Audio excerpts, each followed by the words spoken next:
Today's episode of Czar's Top Shelf is going to be a little bit different than previous videos.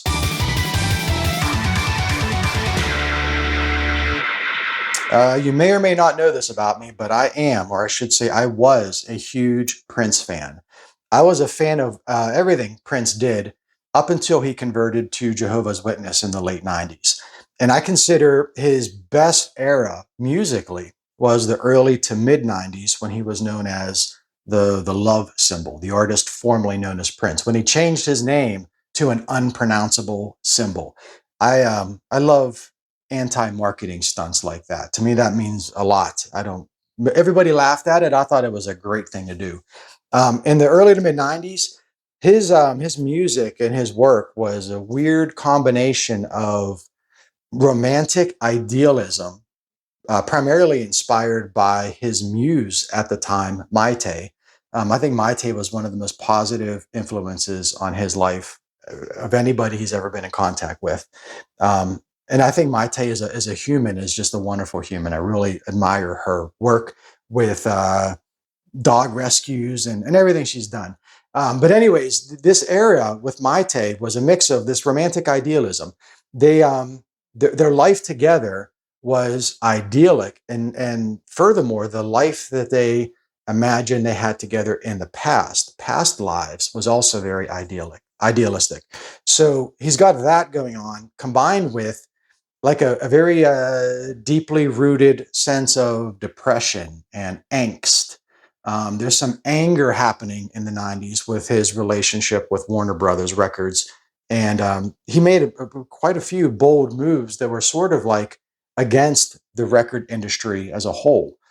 So there's a bit of aggression combined with this weird romantic, all his music is about love, obviously, but there's just something very specially romantic about the music he made with Mayte in the 90s. So that combination just created some very unique compositions, tons of recordings too. I think he recorded more music in the 90s than any other portion of his career, because the vault, the so-called vault with all these unreleased tracks, there's so much of that came from the 90s. Crystal Ball, all the additional material on Crystal Ball, a lot of that was from this early 90s era.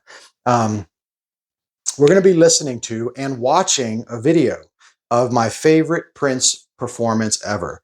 Now, it's not maybe his best performance in terms of like the whole band around him with, a horn section and choreographed dance routines and a set design and all that kind of stuff. When he would be on tour, playing stadiums, you would see that's maybe his most elaborate sort of performance work. But this, in terms of musicality and feeling the music and expressing the music and enjoying the music, there's just such a genuine sense of enjoying what you're doing on stage in this performance. For me, his best, my favorite live performance of Prince was September 8th at the Bagley Warehouse in London, England. And we're going to be listening to the song Peach from that performance. This was an after show party. So he would do these arena shows and play for like 2 hours and then book like a private venue, a small club of some sort. After just playing in front of, I don't know, 10,000 people, he'd play in front of like a couple hundred people again the same night for another hour or two. And he was famous for his after show parties. Many people would say the real music took place in the after shows. The stuff that was performed, in front of the stadium audience was just the hits. And I think there's some truth to that statement. So we're going to go into the other room because I got to go to a better computer where I can play video and record my face and talk to you through a microphone and do all that at the same time. So I need a better computer. So meet me in the other room for a watching of this live performance of Peach. All right, here we are in the other room. We're going to do this a bit differently in another way too, because typically I type out some talking points, almost like a script for these videos.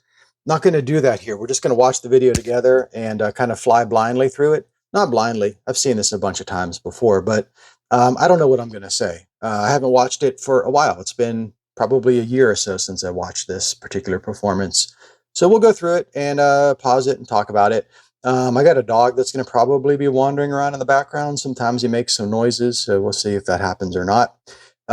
without further delay, here we go. So you can see on the screen, this is the beginning of the video. This is coming off of YouTube. You can kind of just tell from this shot that it's a relatively small club. I mean, the front row anyways looks pretty small, but let's just go ahead and play it, and we'll see how this turns out. Here we go.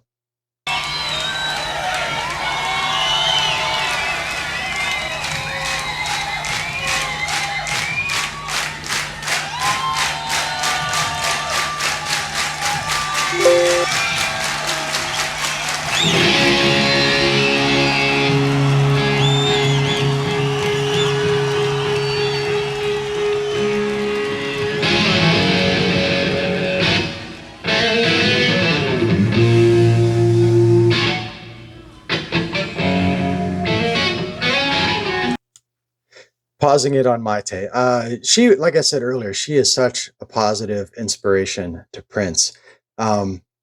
She kind of just, she had an album, she sang a little bit, but she was primarily someone that he would just talk about ideas with and get inspiration from. And then she, of course, obviously danced on stage throughout the 90s. I think she's fantastic. I really recommend that you check out her book, The Most Beautiful.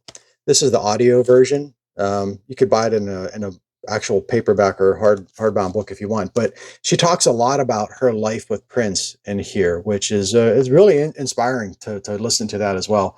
Check that out if you haven't already. I'm sure you have it. The people that are subscribed to my channel don't even like Prince. I don't even know who's watching this. My regulars probably aren't watching it, but anyways, let's keep going. Oh, yeah, so just to mention too, so this is with the New Power Generation, 1993. So this was like, he had sort of an incarnation of the New Power Generation during the Sign of the Times era and the late Love Sexy during the late 80s. But this was the official New Power Generation when it was officially like born after Graffiti Bridge and so forth. So they're all playing live on stage. There's just such a real live feel to this performance. The crowd loves it. And I guess I paused it on Mayte too, because you'll see just by her performance, it's hard to call what she does a performance. I know I'm being intellectually dishonest if I say it's a performance, but her as a fixture of the stage show, what that does to the audience is it just makes everything hyped up. Really, it escalates the music. That's the best way to say it. Here we go.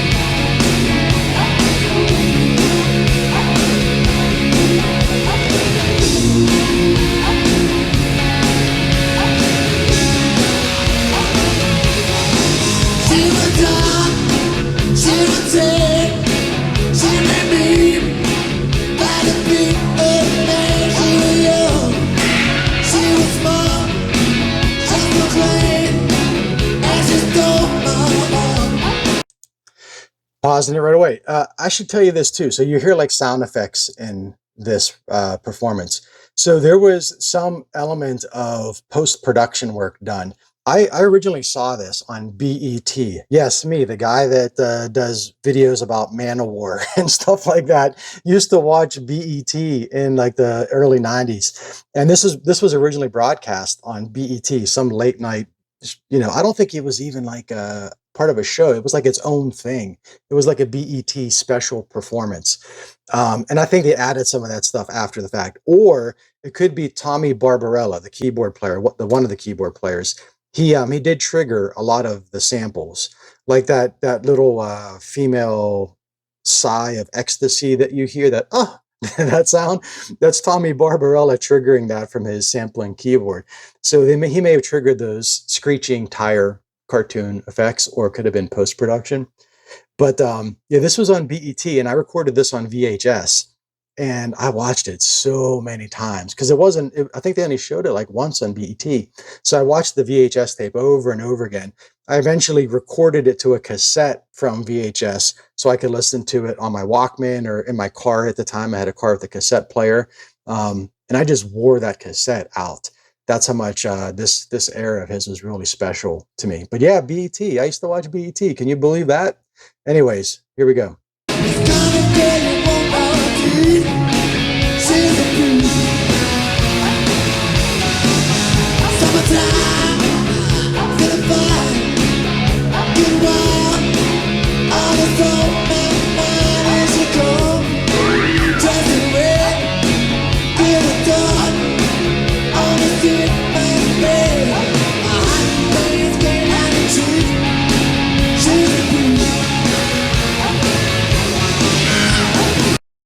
So the song's called Peach. What do you think he's referring to with Peach? There's very triple entendres, which was just the characteristic of his music, especially in the early to mid 90s. So she's a peach, meaning that's like an expression you would say like, oh man, that talking about a car you want to buy, man, that car is a peach. It's perfect. Look at it. It's just like brand new. Or that's one meaning. She is a peach. Also, oh, she's a peach. Look at her derriere. Her derriere reminds me of the shape of a peach. Okay, I get that too. Her complexion is rather peach-like, Mayte's complexion. Probably the most honest explanation for why he wrote this song about Mayte and why it's called Peach is that she was 15 when they met. Like I said, you got to read this. She has zero regrets of her experience with him, especially even when she was a teenager and she met him backstage. The way that their relationship blossomed was a very honest and sincere relationship. So she was young. I mean, very young. She insists that they were not romantically, they didn't consummate their relationship until she was 18. I find that extremely hard to believe. But Peach has fuzz on it, right? Peach fuzz. So a 15-year-old with Prince, I'm just about certain that the real deeper meaning of this song is that she had peach fuzz. You know what I'm talking about, right? I don't need to spell it out for you. All right. I'm pausing it too much and talking too much. Here we go. His guitar work is so good in his performance. Prince was, all right, I'm shutting up here. Watch.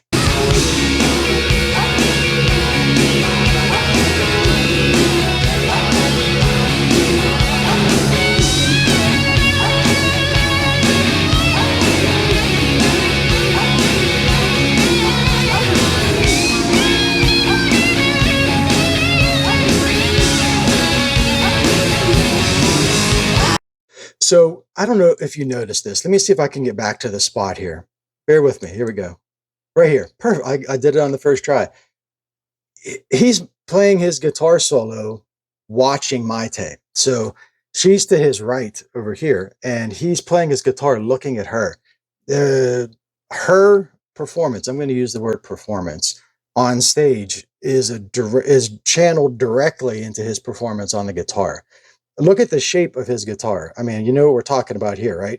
So the sexuality of his experience with Mayte, he incarnates that with his music. His music has always been about sex, but I don't think it has ever been more appropriately explicit as this era with Mayte.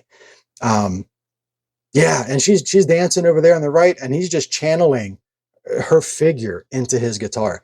Prince has never been like the fanciest guitar player ever. I mean, he doesn't play things that are especially complicated, but he has a connection with the instrument that a lot of those musicians that do play very complicated, intricate, progressive type of guitar licks and solos and all that, they don't have it. They're just missing that component, that human component that he had in spades.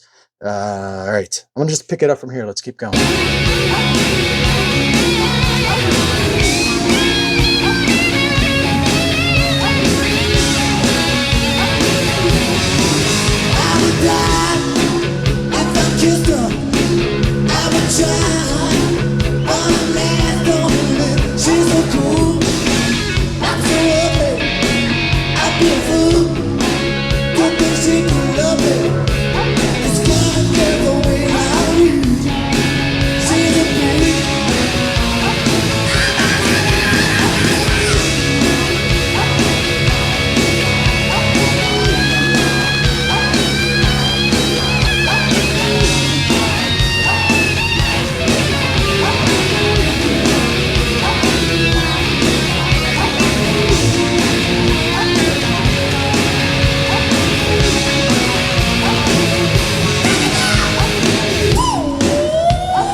I love that call and response thing with the audience. Everybody does that. That's not unique to Prince by any means, but the fact that he the fact that he's making sounds with his voice that nobody in the audience is capable of replicating, it just adds a bit of humor. Like he knows what he's doing when he does that. And the audience just loves it. You can see all the different guitars he's got lined up because he would get pretty aggressive with his guitars too. Um, his famous, probably his most famous performance before he died, While My Guitar Gently Weeps. The guitar he was playing then was one he borrowed from somebody backstage or something like that. And it was apparently like a classic 1960s something or other, very expensive guitar. And he just slammed it on the stage and destroyed it at the end of the solo. Um, I don't think he knew what he was doing. I think he forgot that it's not his guitar, but that solo was so perfect that it almost required the destruction of the guitar after it, because I'm not one for destroying instruments on stage. I remember, man, around the same time as this, when Nine Inch Nails was very popular, I remember like seeing Trent Reznor on stage destroying all these keyboards that were costing like, thousands of dollars. And I was an electronic musician at the time, just barely able to save up enough money from like, I was working at McDonald's, to afford whatever used keyboard I wanted to buy. That I'm watching this famous guy on MTV destroying stuff that I could never afford. It always drove me nuts. So I'm not pro destroying your instrument on stage, but there is something to be said that when you perform a solo so perfectly as he did in While My Guitar Gently Weeps, that you've killed it, and the guitar needs to die as a result of it. Like that is the guitar's finest moment it's ever going to experience in that guitar's life. So that guitar has to be put out of commission. It can't possibly be played. It can't be played by anybody else after Prince's hands touched it with that solo. I think that's the mentality that goes on in musicians' minds when they do this. In Prince's mind, Trent Reznor's mind, especially in the 90s, he was just being, silly. He was just doing it for publicity or just to make a good stage performance. And Nine Inch Nails music was certainly different than Prince's music, intellectually, aesthetically, and all that. It was about different content. So there's a nihilism with Nine Inch Nails. It would make sense to destroy your instruments. Furthermore, I don't even think half the things he was doing on stage, I don't think those keyboards were even plugged in. Trent Reznor, I think that was all faked anyways. Backup tape stuff. This is live. This is real, proper, human live music that we're seeing here. All right.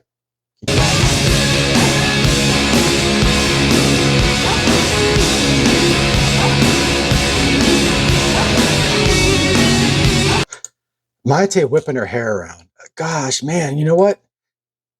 That's a pretty good shot right there. She's doing the windmill. She's doing death metal headbanging windmills on stage to a funk song in 1993. Just another thing that made this so special. Every other, like, he's had all kind of dancers on stage. Almost every one of his eras, he had some sort of muse, whether it was Cat during the Love Sexy and Sign of the Times era and stuff. And they all had their own special influence on him. But this was just a little bit, me, I like stuff that's just unhinged. I use that word unhinged in these videos all the time, but I like stuff that is just bursting from the seams, that extraordinary passion. It really is something that moves me. And I don't think anybody he's had on stage with him has done that quite like Mayte did, unfortunately. Here we go.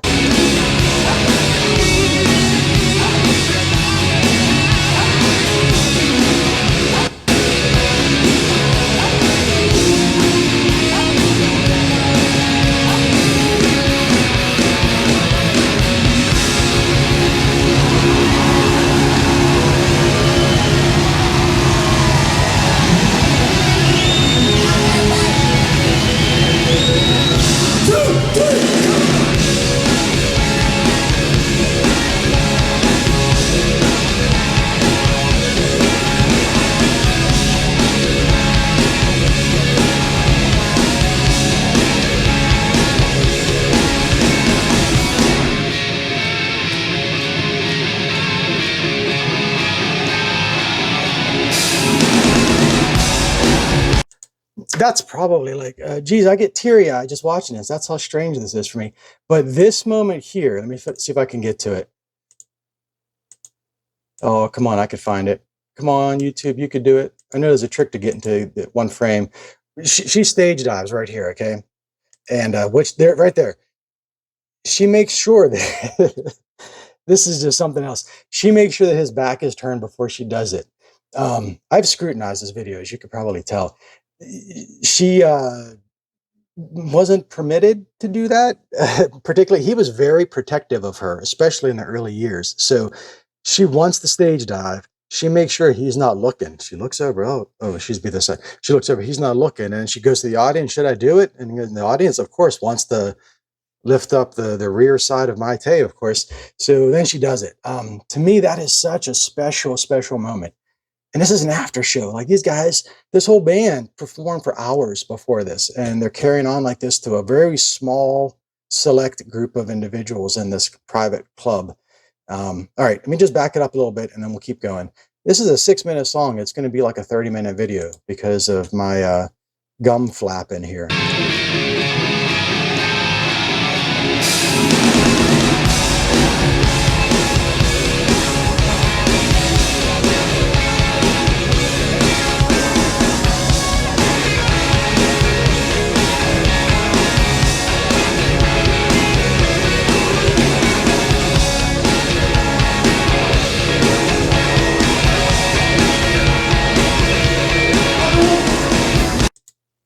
She's just going bonkers. So she's feeding off of the music, and he's feeding off of her, creating this cycle of just insane sexual energy that is performed in front of other people. It's so, so unique. There's no other artist that had this kind of thing going on, like ever. So it's weird when I talk about Prince, because all the other music you've seen me put on this channel is so different than this. If I were to tell, like, if you were to look at my record collection, it's over there, you can't see it. There's a mix of all sorts of things, and then there's Prince. And it doesn't seem like it fits, but this is why Prince fits. This is why this era, especially of Prince, is top shelf. Let's continue. We're 5 minutes into this 5-minute and 54-second performance. Here we go.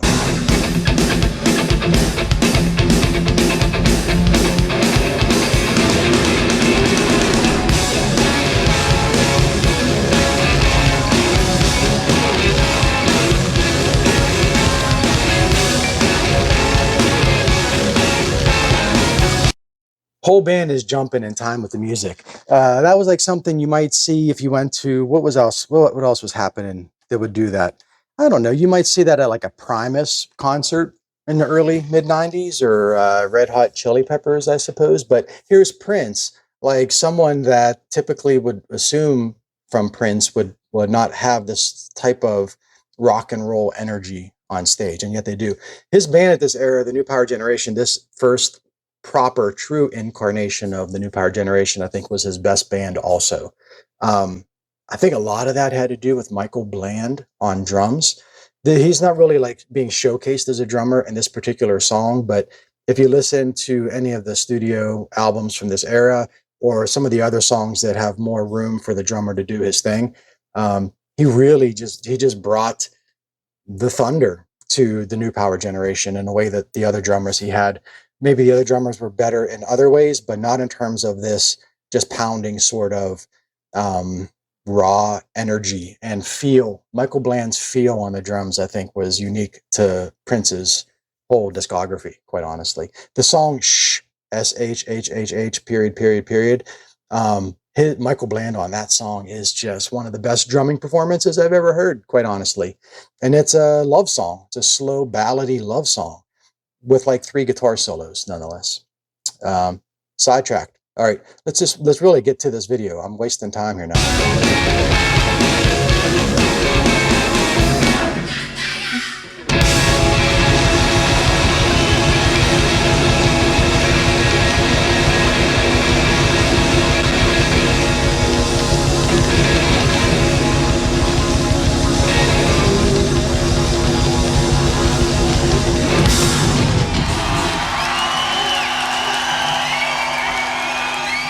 And there he goes with the guitar. Like I said, he destroys the guitar because he performed it so well, that guitar, it's not destroyed, but he figuratively destroyed the guitar.